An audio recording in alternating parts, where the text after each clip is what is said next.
En esta audición de Visión para Vivir. La siguiente vez que usted comparte el Evangelio, yo le voy a invitar a que tenga mucho cuidado. Cuando le diga a otra persona que Dios le ama, cuando le diga a otra persona que usted cree en Cristo Jesús, cuando le diga a alguien que Cristo cambió su vida, porque si usted está diciéndolo pero no lo está viviendo, usted se vuelve una persona hipócrita.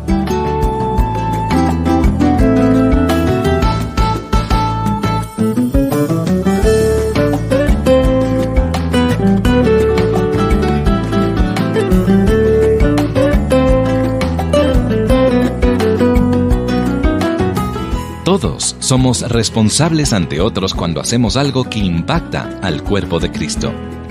En el estudio de hoy veremos que aún el apóstol Pedro fue confrontado. Bienvenido a Visión para Vivir con el pastor Carlos A. Zazueta. ¿Qué fue lo que hizo el apóstol Pedro para ganarse una reprensión?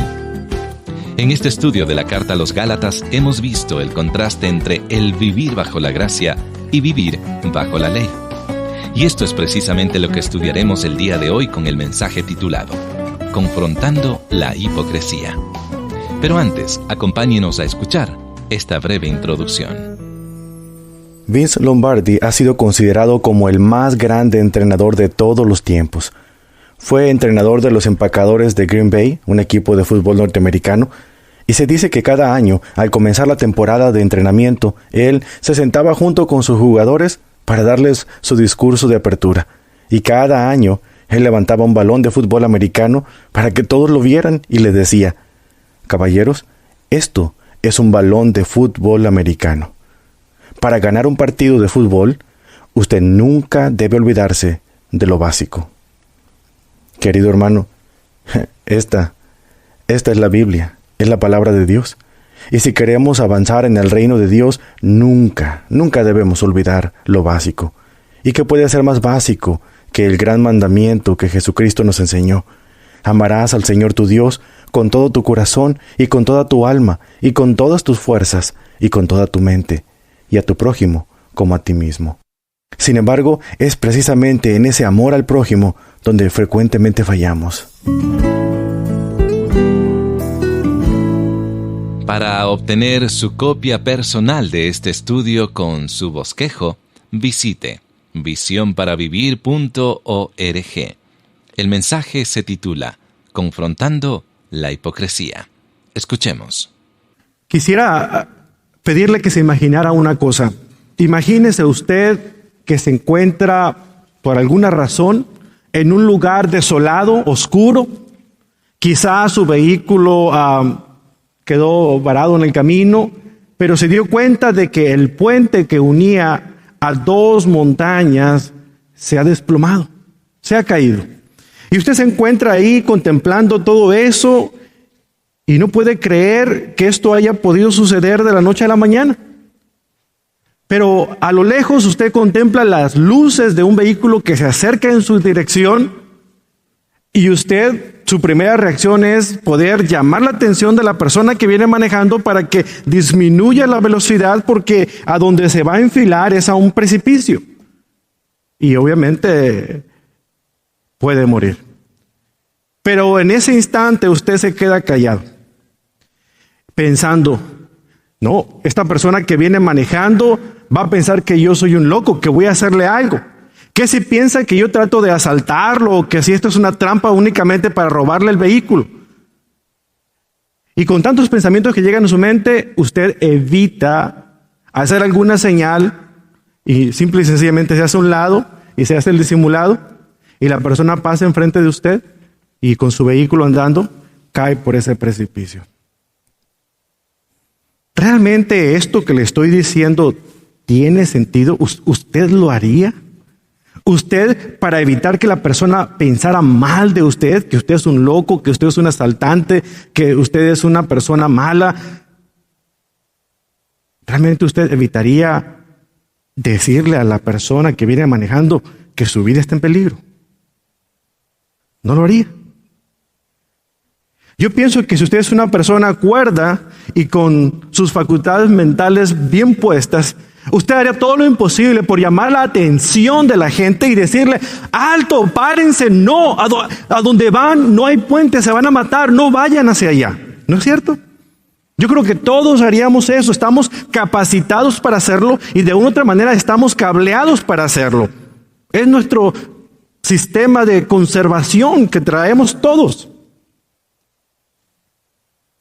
Pero muchas veces lo que sucede en situaciones como esta no pasa en el plano espiritual.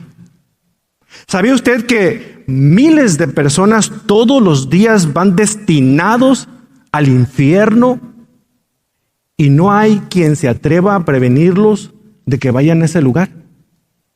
¿Se ha puesto usted a pensar que cada minuto, cada segundo que usted está pasando en este instante, hay por lo menos una persona que muere sin conocer de Cristo? Las palabras que nosotros decimos, pero los hechos que nosotros hagamos, tienen repercusiones eternas en la vida de alguien, hermano. ¿Sabía usted eso? Lo que decimos y lo que hacemos tiene repercusiones eternas en la vida de alguien. Usted sabe que como cristiano, como creyente, nosotros pertenecemos a la familia de Dios. ¿Está de acuerdo? Pertenecemos a la familia de Dios. Esta es la iglesia, este es el cuerpo cuya cabeza es Cristo. Pertenecemos a esta familia y sabemos que somos miembros los unos de los otros, como dijo el apóstol Pedro en Romanos 12:5. Somos miembros y por lo tanto nadie es una isla independiente aquí. De una u otra manera, lo que alguien diga y lo que alguien haga repercute en la vida de alguien más aquí en esta congregación. ¿Se ha puesto a pensar en eso? Lo malo es que en teoría lo sabemos, pero en la práctica no es así. Hay un axioma matemático que dice: dos cosas que son iguales a una tercera son iguales entre sí. Y yo quisiera llevar esto al plano espiritual diciéndole de que dos creyentes que están relacionados con Dios están relacionados entre sí. ¿Creen ustedes que funciona ese axioma también? Si usted es hijo de Dios y usted está en relación directa con Dios, tiene una relación personal con Él, y yo tengo una relación personal con Él, por lo tanto, usted y yo debemos también estar relacionados, ¿no es cierto? Lo creemos en teoría, pero no en la práctica. Porque tristemente, y no es ni siquiera uno, ni dos, ni tres, ni cuatro comentarios, y si solamente nos enfocamos al grupo que está aquí reunido, más de una persona ha dicho: he estado tiempo en esa iglesia y nadie me ha llamado para saber cómo estoy. Y yo no creo que sea porque no nos interesa la iglesia. Lo que creo que pasa es que estoy más interesado en lo que me pasa a mí, en lugar de lo que le pasa a los demás. Y es bien interesante porque esa situación es un poquito contraria a lo que el Señor Jesucristo nos enseña. Cuando dio el gran mandamiento por sobre todos, Él dijo: amarás al Señor tu Dios y con todo tu corazón y con toda tu alma y con toda tu mente y con todas tus fuerzas. Y no se quedó ahí. Y amarás a tu prójimo como a ti mismo. ¿Se da cuenta? Es básico, ¿no es cierto? Es fundamental, lo entendemos en teoría, pero quizá no lo vivamos en la práctica.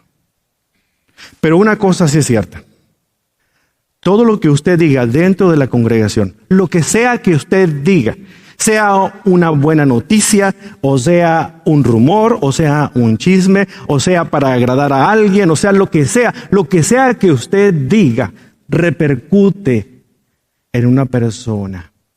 Ahora déjeme decirle algo. Si nosotros decimos, muchas veces lo que decimos es opacado por lo que hacemos. Alguien lo dijo de esta manera: no puedo escucharte lo que me estás diciendo porque lo que estás haciendo habla más fuerte que lo que me estás diciendo.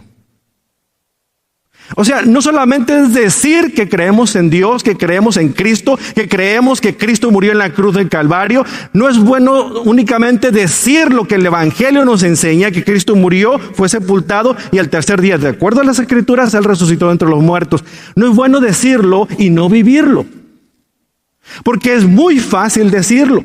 Yo aquí puedo preguntarles a ustedes cuántos de ustedes son creyentes y espero que todos, no lo voy a hacer, no quiero llevarme una desilusión, todos levanten la mano y digan, yo soy creyente porque he creído en Cristo Jesús. Pero una cosa es decirlo y otra cosa es vivirlo. Y ahí está la parte difícil. Porque si usted viene aquí cada domingo y es fiel, si usted lee su Biblia constantemente, si usted ama al Señor, pero usted no se preocupa por aquellos a los que Dios ama, entonces su fe es hueca, vacía, no sirve para nada. ¿Se da usted cuenta? El problema con muchas iglesias, no solamente esta en la que usted está reuniéndose, es que nuestro enfoque es a ganar conocimiento, a todo lo que yo pueda aprender, a cuántos cursos yo pueda ir, a cuántos estudios pueda acumular, pero no me atrevo ni siquiera a poder pasar 1 minuto, 2 o 5 en la vida de alguien que yo sé que solamente mi presencia va a hacer la diferencia en la vida de esa persona. Si esta es la realidad suya, y si esta es la realidad mía como pastor, y si esta es la realidad nuestra como iglesia, déjenme decirles una cosa. Hacemos más provecho si cerramos la Biblia y nos vamos al mundo y vivimos como nos pegue en gana. Porque si seguimos como lo estamos haciendo hasta este momento, los únicos que están sufriendo las consecuencias son aquellos que necesitan de Cristo. Y tenemos que estar conscientes en eso. No, en la familia de Dios no somos independientes. Estamos acostumbrados a hacerlo. Usted llega acá, llega a tiempo, suena el reloj a tiempo, se va. No le interesa convivir, no le interesa pasar un rato más. Es más importante el fútbol, es más importante la comida que tiene, es más importante el juego de los hijos, es más importante lo que sea, a que usted pueda por una vez a la semana convivir un ratito con alguien en el que lo que usted le diga y lo que usted haga puede hacer la diferencia en esa persona. Ok, yo diría, si ustedes conviven toda la semana, viven en la misma casa, y lo entiendo, qué bien, ¿qué le hace que no se hablen aquí en la iglesia? Pero cuando nada más tengo un solo día a la semana, 2 horas en la mañana del domingo, para poder ser usado por Dios, impactar otra vida, ¿se imagina usted? Cuando usted llega entre las puertas de Perla y esté el Señor recibiéndole y le diga a usted, ¿por qué he de dejarte entrar aquí en el cielo? ¿Qué le va a contestar a usted? Porque fui a todos los cultos del domingo en la mañana, porque canté en el coro, porque canté en el grupo de alabanza, porque enseñé en la escuela dominical, porque dirijo un grupo en casa, porque tengo un estudio bíblico de mujeres, porque fui a evangelizar. ¿Realmente sí? El Señor lo dice de una manera clara. Si algo has dicho o hecho a uno de estos pequeños, a mí me lo haces. Por eso quiero llamar su atención a lo que hoy vamos a estudiar, porque encierra esto, algo importante. Mire, usted en su familia lo vive, en su propia familia en la casa.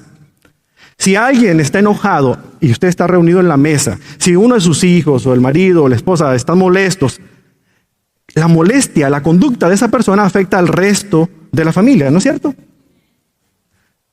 En la familia espiritual es lo mismo. Si usted está molesto, si usted tiene algo en contra de algún líder o de otra persona en la iglesia, si usted está incómodo y viene solamente para cumplir porque realmente no quiere que sus hijos se pierdan en la escuela dominical o algo, pero usted tiene una actitud negativa, lo que usted está haciendo afecta al resto del grupo. Usted acuérdese del libro de Josué, acuérdese del pecado de Acán, acuérdese de que él desobedeció abiertamente a Dios, aunque nadie lo sabía, y afectó a todo el campamento. Si usted vive una vida doble, si usted vive una vida en pecado, aunque no lo sepa nadie de aquí de la iglesia, pero Dios lo sabe, lo que usted está haciendo en secreto afecta al campamento, afecta a la iglesia. Todo esto nos lleva a Gálatas capítulo 2. Nos lleva a Gálatas capítulo 2 en el versículo 11. En estos versículos encontramos uno de los episodios más dramáticos de todo el Nuevo Testamento, hermanos. Es el choque entre dos líderes prominentes de la iglesia primitiva. Un conflicto fuerte que tuvieron precisamente porque uno estaba haciendo algo diferente a lo que estaba diciendo. Por eso la siguiente vez que usted comparte el evangelio, yo le voy a invitar a que tenga mucho cuidado. Cuando le diga a otra persona que Dios le ama, cuando le diga a otra persona que usted cree en Cristo Jesús, cuando le diga a alguien que Cristo cambió su vida, porque si usted está diciéndolo pero no lo está viviendo, usted se vuelve una persona hipócrita. ¿Por qué estos versículos están aquí en el libro de Gálatas? ¿Por qué encontramos estos versículos aquí, precisamente en esta sección? Ya les di un poquito el antecedente, ahora quiero darles a ustedes las razones.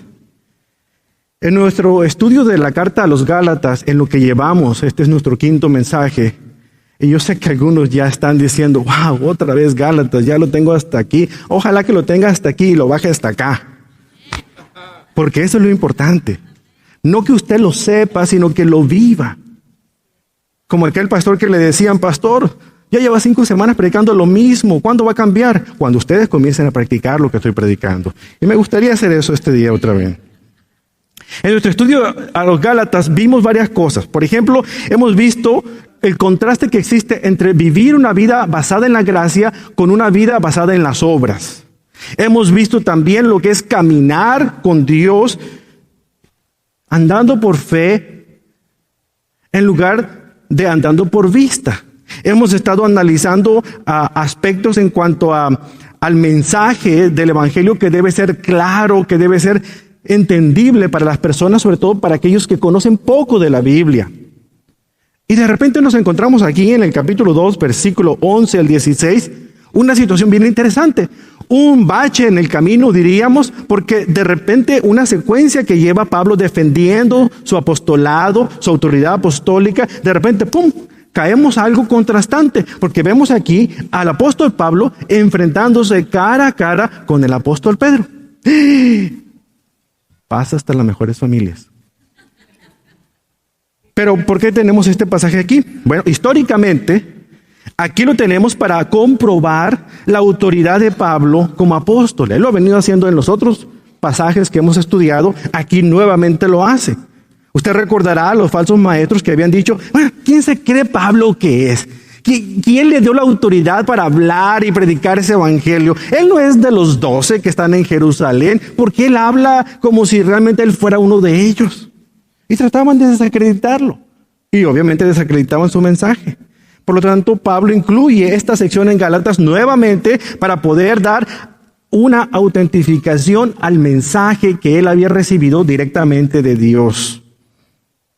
Así es que eso incluye aquí en Gálatas un encuentro personal con Pedro para probar que él también tenía autoridad, y lo hizo porque aunque Pedro era el mero, Pedro era el principal de los 12 apóstoles en Jerusalén, con todo y que fuera el mero, Pablo se acerca y le dice, Pedro, estás mal, hijo.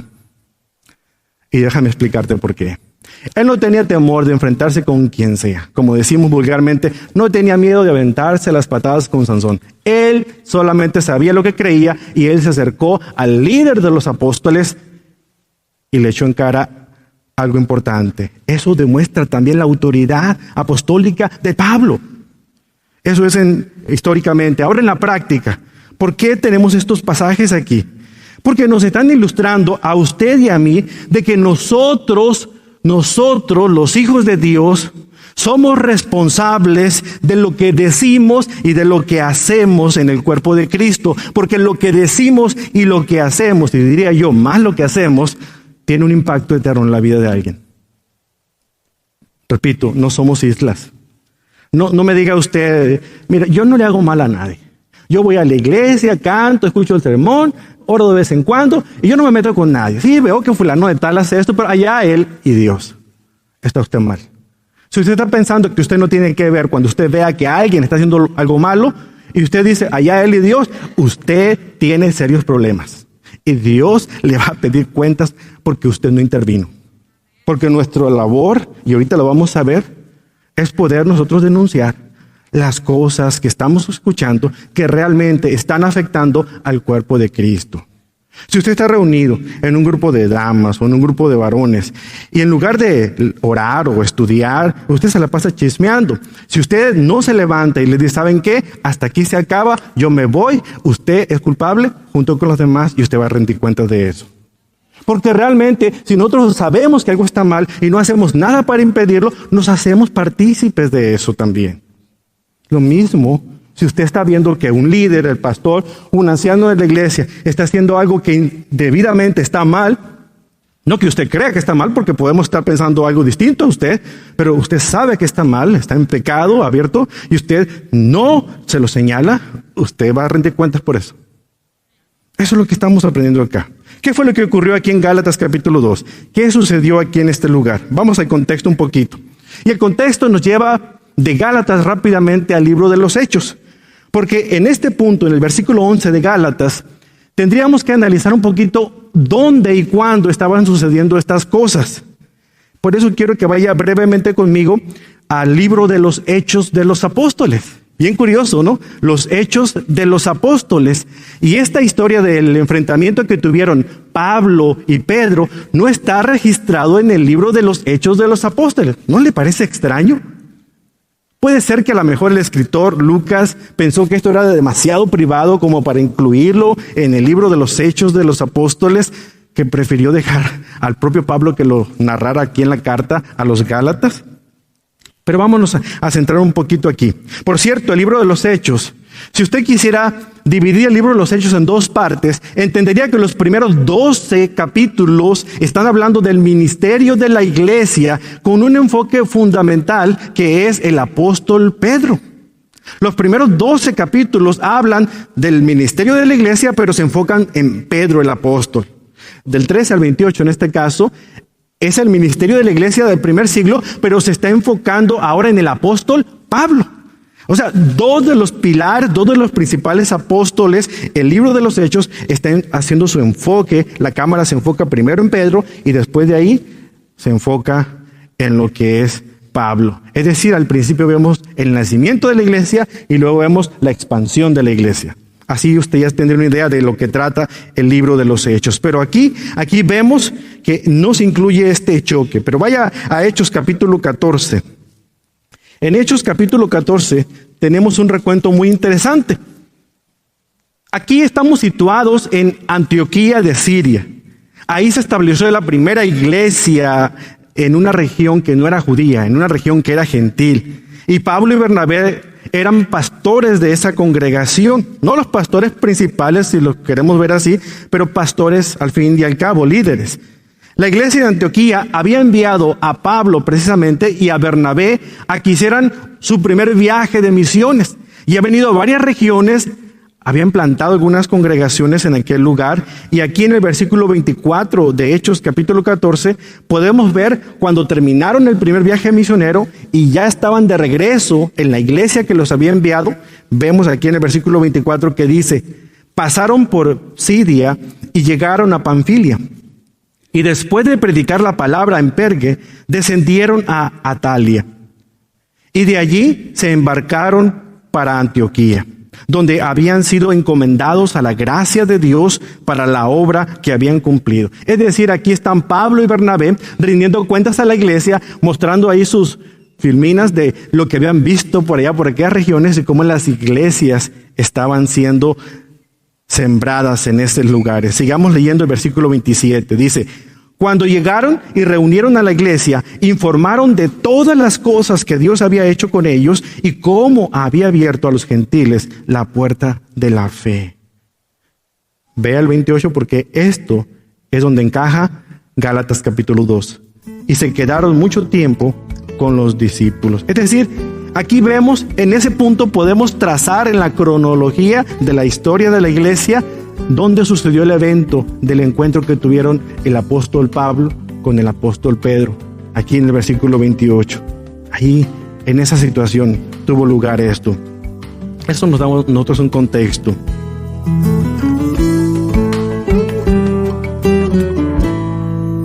La confrontación siempre será útil y además efectiva, pero siempre y cuando se lo haga con el amor de Dios y no para acabar con la otra persona. Está usted en compañía de Visión para Vivir con el pastor Carlos A. Zazueta y el mensaje Confrontando la Hipocresía. El estudio de hoy es parte de la serie Gálatas, una carta de liberación, volumen 1. Si usted está interesado en obtener este mensaje o la serie completa, visite visionparavivir.org. De una sociedad supersticiosa donde sus gobernantes pretendían alcanzar la inmortalidad por sus propios medios, surgió un hombre que creyó en el Dios verdadero. Y sobre él escribe el pastor Charles Swindoll en su nuevo libro titulado Abraham, la increíble jornada de fe de un nómada. Cuando usted lea este libro, podrá descubrir la manera profunda en la que Dios sigue obrando en este mundo a través de aquellas personas que confían en Él. ¿Se anima en adquirir este libro? Entonces hágalo hoy a través de nuestro sitio web, visionparavivir.org. Permítame recordarle que es gracias al apoyo económico de nuestros oyentes que nos permite continuar trayéndole enseñanza bíblica por este medio. Ayúdenos a seguir haciendo la labor de llevar palabra de Dios a través de su generosa donación. Envíela a esta dirección postal: Visión para Vivir, P.O. Box 1817, Frisco, Texas 75034. También puede donar a través de la aplicación móvil si vive en los Estados Unidos y por supuesto que visionparavivir.org está siempre disponible para donar de una manera fácil y también segura.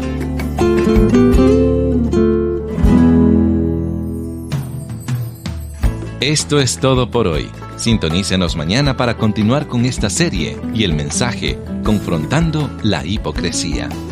Aquí en Visión para Vivir junto con el pastor Carlos A. Zazueta.